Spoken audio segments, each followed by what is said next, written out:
নিউজিল্যান্ডের বিরুদ্ধে তৃতীয় ওডিআইয়ের আগেই ইন্ডিয়া টিমের থেকে কিছু খবর বেরিয়ে আসছে যে ইন্ডিয়া টিমে দুটো তিনটে চেঞ্জ হতে পারে। আর এটা বাস্তব কথা। তিনটে প্লেয়ার কিছু কথা বলবে তিনটে প্লেয়ারকে নিয়ে।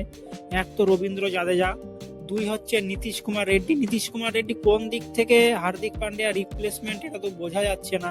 না পুরো ওভার করছে, না ব্যাটিংয়ে রান করছে, কিছুই মানে কোনো হার্দিক পান্ডিয়ার কোনো ছোঁয়াই নেই তার মধ্যে, সে নাকি হার্দিক পান্ডিয়ার রিপ্লেসমেন্ট।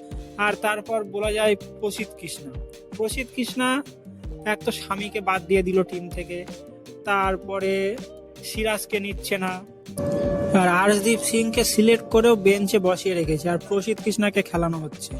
কি জন্য যে খেলানো হচ্ছে বোঝা যাচ্ছে না। এই তিনটে প্লেয়ারের লাস্ট এক বছরে কোনো পারফরমেন্সই নেই।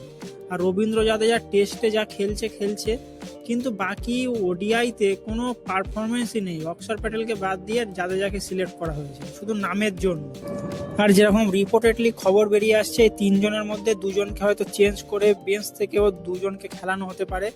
এখন দেখা যাক ইন্ডিয়ার কি টেন্ডেন্সি আছে কোচিংয়ে এবং ক্যাপ্টেনের কি